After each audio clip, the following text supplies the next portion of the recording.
Hi, young artists. So, as you may or may not know, February is Black History Month.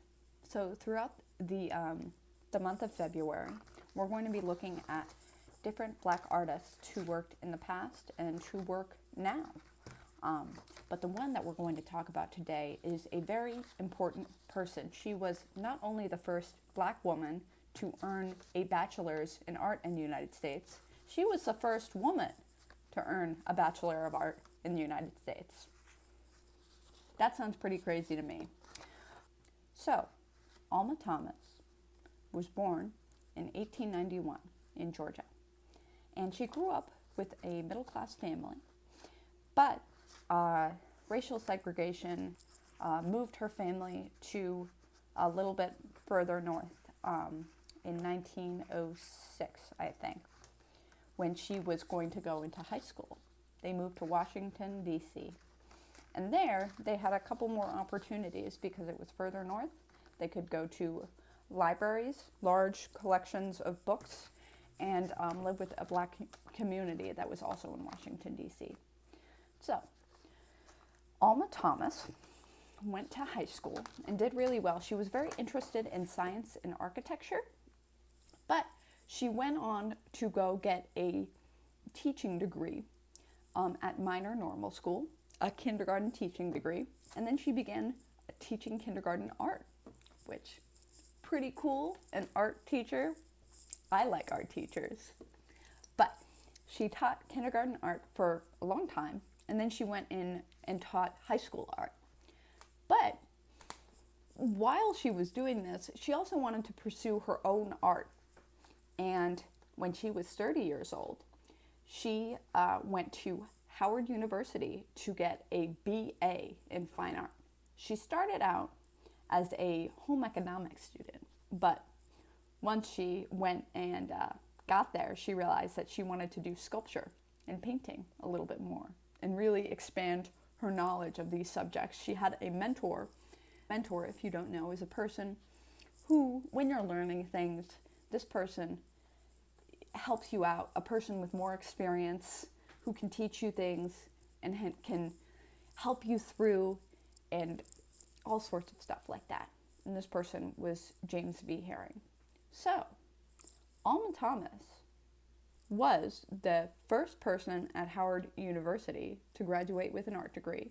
That art department did not exist, and then she was the first graduate. Like I said, she was the first woman to earn a Bachelor in Art in the United States and the first Black woman to earn a Bachelor of Art in the United States. All right, let's move a little bit into her painting career now, because even though she was a teacher for a long time, around the 60s, much later in her life, if you'll remember, she was born in 1891, so if you do the math, she was 70 in 1961, and she was painting. She was painting in a style called color field painting, and there were a couple of other artists doing this in DC, but she used a paintbrush to create strokes and made them form circles and lines, and she did them on all different colors, and if you ask me, they're really mesmerizing and beautiful. And so I was hoping that we could make a similar style painting this week.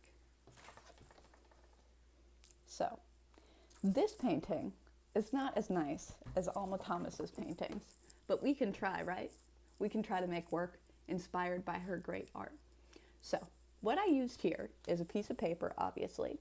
I used a roll of tape to trace out a circle right in the middle here, so you would need something to trace out a circle with. And I used acrylic paint. Watercolor would also work for this.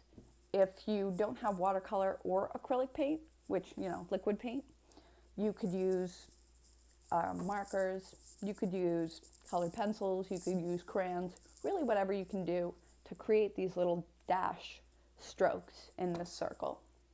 You could even use paper, but I used acrylic paint. So, what I need from you with this piece of art is that I would like you to have at least 4 different colors to create this circle. I would like it to be circular, the pattern following a circle, and I would like you to use little dashes to create your circles. So those are the 3 expectations that I have for you today. Let's get started. Hi everybody! So you can see here I have a bunch of different paint colors on my palette, and I'm about to get started with my Alma Thomas style painting. So I'm going to get something circular to trace out. I just have a roll of tape. I ended up doing 2 circles, which you don't need to do. I don't know why I felt like I needed 2 circles. You can just do 1 circle, and you can use a cup or a roll of tape or anything you like for this. All right, I want you to watch closely at the way I put the colors in. So you can see I'm starting with red, and that's for a reason. The first color in the rainbow is red, and you'll notice that Alma Thomas's paintings look really nice. It's usually because they're in rainbow order. She's really good at doing that. So the first color in the rainbow is red, and you'll see that the next color I do is orange, then yellow, then green, then blue, then purple.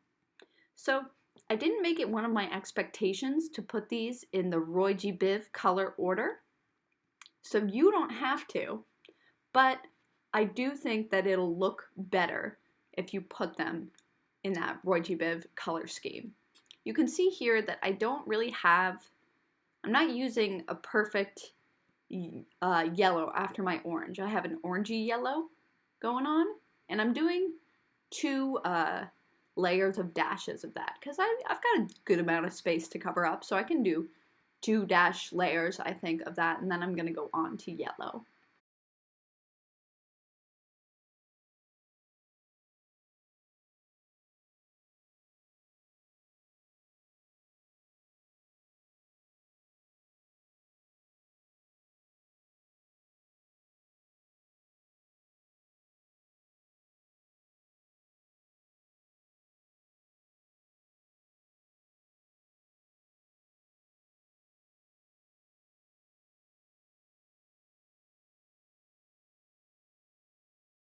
You can see again that I did 2 layers for the dashes of yellow. I wanted it so that purple is on the very outside of my paper at the very edge, coming to the corners, but you don't have to do that. You could maybe do red, orange, yellow, green, blue, purple, and then repeat it, red, orange, yellow, green, purple, or maybe not, you know? I am not too worried about what you do. I think you guys will do a great job. You can see here that at this point, I'm putting something under my piece of paper, and I would recommend that you do this as well, because you're going to get right to the edge of your paper, and you don't want to get paint on the table. So you can see here, I'm using just a round brush, just a regular brush. Actually, the brush that you all get in your watercolor set would probably work just fine.